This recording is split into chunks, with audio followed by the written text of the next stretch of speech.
All right. LDBC. This is your boy, Coach Sheldon Harrison. You're live on the Coach Sheldon Harrison Combat Sports Show live. Okay, guys. So, apparently Yana Kunitskaya, she was actually told by the UFC to go up to 145 pounds, which I don't doubt that. I don't doubt that because they're trying to make more of these fights for Chris Cyborg.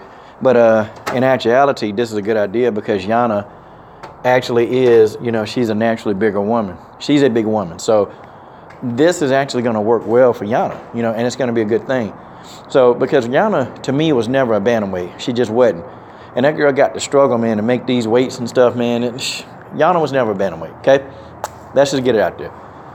I like the fight because Yana is very, very tough, okay? I've always been a fan of Yana. That's one of the few fighters in the Jackson Wink gym that I actually am a fan of. There are about 4 fighters in that gym that I'm actually a fan of. And there are 2 of them that I actually speak to them, maybe a couple times a month that I know.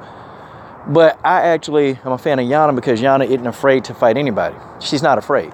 She don't have a fear factor. She'll get in there. She's an ice cold Russian lady. She's ice cold. This woman, she don't have a conscience. And when she in that ring or octagon when she's in the octagon, she's all business. That's what I like about Yana, okay? Yana, when she fought Tanya Evinger, okay? The first time, I'm like, okay. She wanted to show Tanya that she got a ground game, have Tanya respect her ground. But that's not a strong point, man. Yana could have pieced up Tanya. She could have pieced her up if she just stood on her feet, but she chose to go to the ground with Tanya, which I thought was just stupid. It was real stupid because Tanya is a fish. And on the ground, Tanya is in water. You don't take a fish and put him in water. You take a fish and you make him try to walk on land. And that's what Yana didn't do.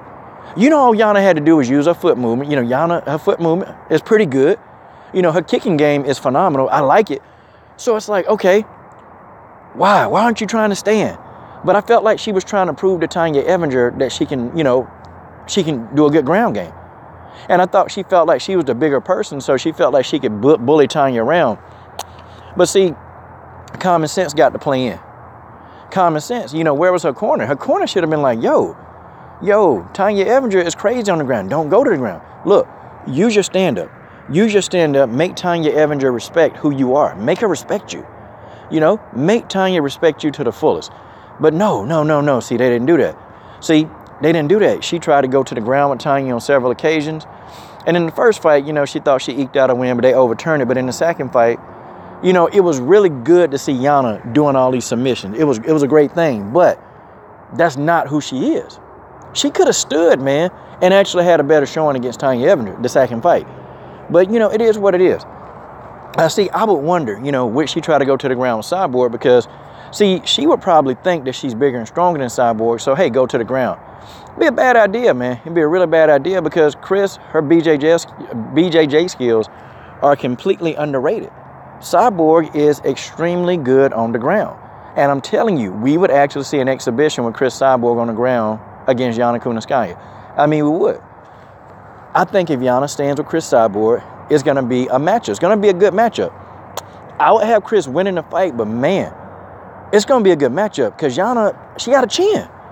She's not going to fold. She probably, not going to back up quite as fast as Holm did. And she's a big, big woman. She's bigger than Holly Holm, in my opinion. I think she's bigger than Holly. So that's where I'm going with this. This could be a real, real good fight. It can be an extremely good fight. For as long as it lasts. Or when she feel Chris Cyborg right hand, and I don't know if she's gonna crumble like the rest. But in the fights that I've seen Yana fight, her chin is very good. Okay, she's tough. And Yana got that I don't give a F attitude. She got that I don't give a PG-13 channel attitude about who she fights. She don't care. That's why I'm excited. I want them to sign Yana. And and it's not like Megan Runderson or Jermaine Durandame. It's not like they calling out Chris Cyborg. Okay? It's not like Julia Bum is calling out Chris Cyborg. They not. They don't want to fight Cyborg. I'm telling y'all. And my man Roger was like, man, I don't know if they can put money into the 145 pounder. I think they could. And I think they could build some stars and it be competitive. The first year would be rough, monetarily wise, but then as it go on and these people build up their names and then they start talking junk and trash talking, and I think it'll be a good division. You get Arlene Blinko, get her in the division, okay? Get Arlene, get Amber Lebrock, get them in the division, man. Get these tough girls in the division, man, that want to fight. Get Gabby Holloway get her in the division. These tough girls that will go, that'll bite their mouthpiece and go. Get these girls in the division, man, and build the freaking division. That's what they need to do, man. They need to get them in there and build. These girls, they're gonna come to fight. These 145 pounders, they're gonna come to fight. And also with the addition, you got Holly Holm in the division. She gonna stay in that division. I hope she do. Holly Holm need to stay in the division because Holly is cutting way too much weight trying to get down to bantamweight. So in a lot of her fights, you know, I look like Holly is a little bit slower, man, because she drained. She weight drained in some situations. So Holly Holm, nah, man, stay at bantamweight. When Megan Anderson finally decided to come back, you know, you'll have her in a division. So you already got a good little crop of a nucleus right there. And then you get some of these newcomers, man, to pop up in a division. They can build a good division with a lot of quality fights. And these fights will be world class. You know, it just need to happen. But I'm happy. I'm glad that this girl wants to step in there and do it. I've always liked Yana. I've always liked her style. I just hope that, you know, she can get wins in the curse.